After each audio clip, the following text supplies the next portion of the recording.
Miarabanao toko lasy toko vavy manaraka trano ty fandarina zany malaza ity.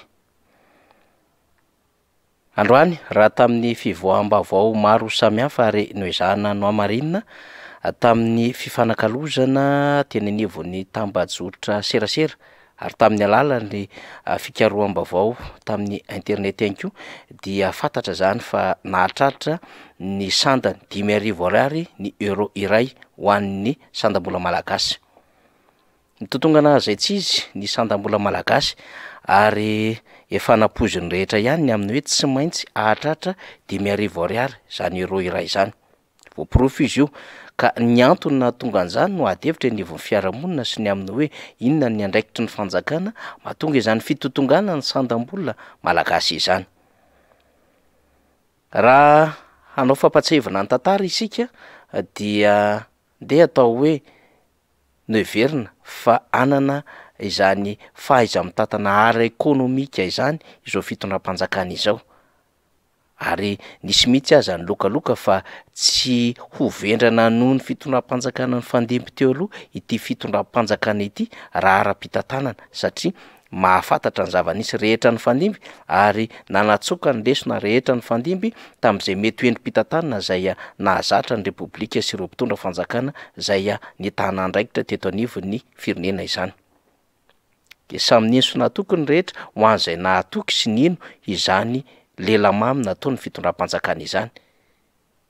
Ka rehefa tafiakatra teo amin'ny fitondrana izy dia zao hitantsika zao no vokatry ny asa.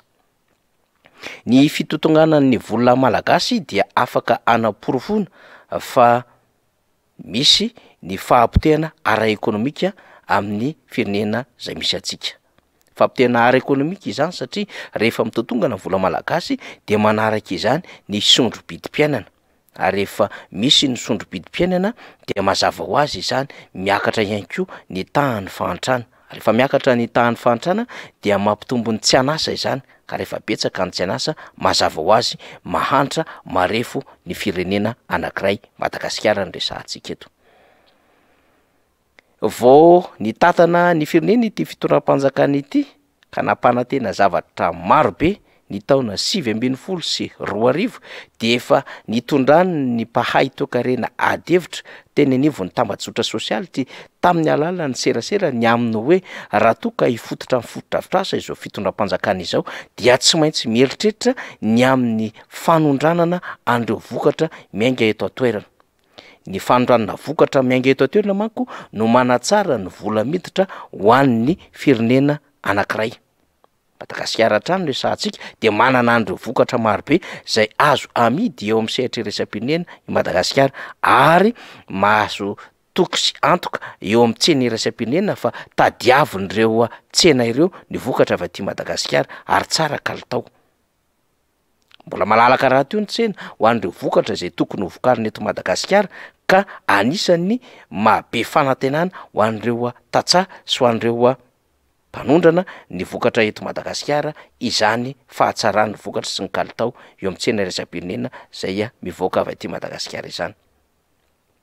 Kanefa moa ny fitondram-panjakana rehefa nitantana ny firenena dia sady ny safidy hanao fotodrafitrasa, zany hoe handany vola amin'ireo fotodrafitrasa zay tsisy fiverenam-bola, zany hoe tsisy vola miodina miditra avy amin'izy ireny fa ny safidy ihany koa ny fitondram-panjakana anao fanafaran'entana na importation amin'ny alalan'ireo entana zay fampiasa ny vahoaka andavanandro.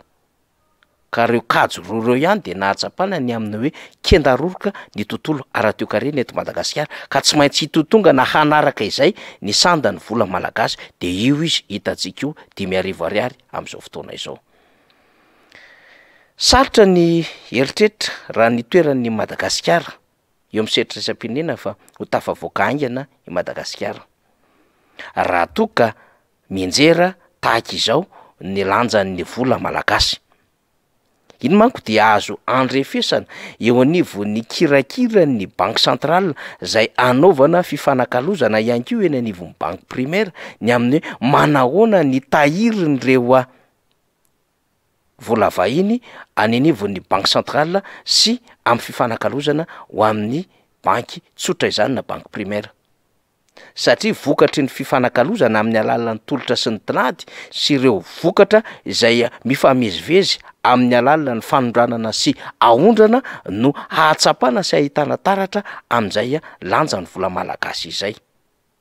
Ka rehefa mitotongana izy amin'izao fotoana izao, dikan'izany tsy mahazo aina intsony zany ny ariary eo anatrehan'ny vola vahiny. Ny olana amin'izao raharaha izao efa nambarantsika dia tsy fiodinany tontolo ara-toekarena araky ny tokony izy intsony, satria dia kely ny vola ento mampiasa ho an'ny eto Madagasikara.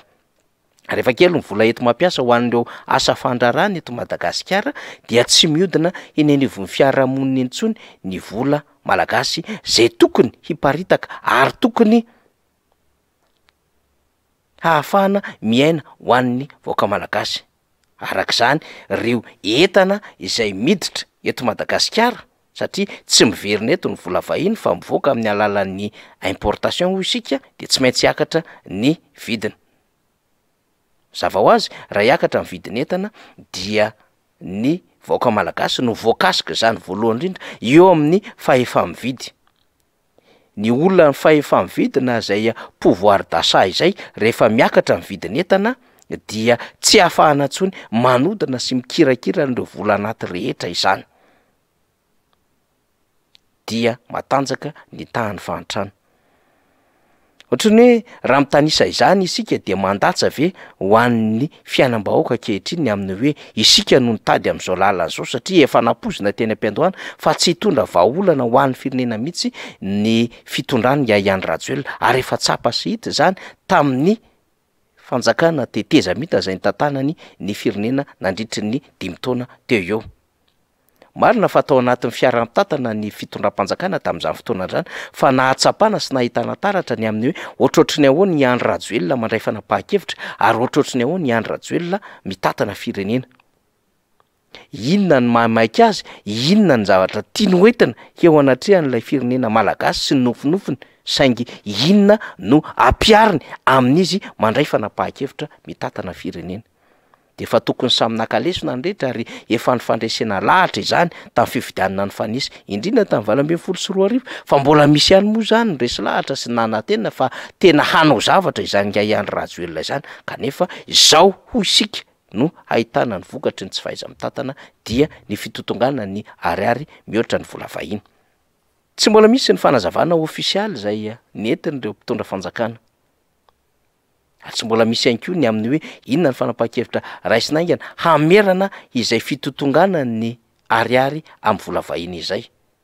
Hatreto dia ireo mpahay toe-karena misehatra eny amin'ny tambajotra sosialy sy ireo mba azon'ny micro an'ireo mpanao gazety samihafa no mba maneho hevitra ka fanomezantsiny ny fitondram-panjakana ny amin'ny tsy nieritreretana ny hanaovana fanondranana exportation no betsaka ao anatin'izany, fa variana tamin'ny alalan'ny importation ny fitondram-panjakana ary ny liba tamin'ny volam-panjakana tamin'ny alalan'ireo foto-drafitrasa zay nienjera ho azy ary foto-drafitrasa zay tsy namerim-bola raha ny tokony ho izy tokony hisy vola miditra, ary variana ihany koa tamin'ireo findramam-bola ka betsaka ny zana-bola tamin'ny alalan'ny findramam-bola zay tsy maintsy nefany ny fitondram-panjakana, indrindra ihany koa moa ny fitantanana ny jirama ka saika ny apaha-efatry ny vola eo anivony zanyky tambolam-panjakana izany dia nalefa any amin'ny jirama avokoa ho subvention na fanampiana.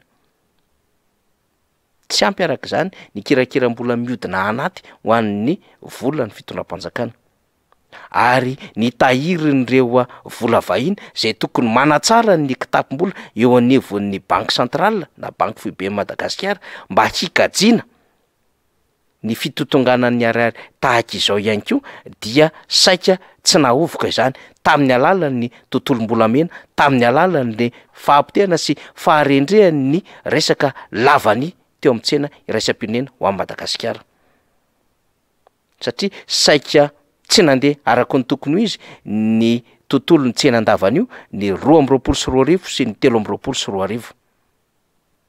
zao sika voanarina kanefa efa mitotongana zay tsy izy am'izao fotoana izao ny vidin'ny lavany ho an'ny eto Madagasikara ary malaina isehatra am'izany reo mpandraharaha ary miraviravin-tanana ny tatsaha kanefa fantatry ny rehetra fa izany vola ny lavany izany no anisan'ny vola be indrindra ho an'ny fitondram-panjakana malagasy ary ireo no mampidi vola eto Madagasikara na manao rapatriement de devise ireo mpandraharaha ny lavany ireo kanefa potika io sika izany fiariana izany. Ho an'ny arenan-kibon'ny tany de mbola tsy maro toerana ary voaingana mihitsy aza no nanao an'ilay lalàna amin'ny fean'ny arenan-kibon'ny tany na code minier ny fitondram-panjakana. Mbola tsy azo lazaina fa tena mampidi-bola be izany tontolo ny arenan-kibon'ny tany zany akoatrin'ireo zay orinasa lehibe miorina eto Madagasikara tahaka ny Ambatovy sy ny Serita zay efa misy vola mipetraka amin'ny alalan'ny redevance sy ireo tombony ifampizarana ny fitondram-panjakana malagasy. Afiny fa ho an'ireo zay mamoaka vato avy any ivelany de mbola tsy maro toerana ny fampidoina ny vola vahiny ho tonga eto Madagasikara.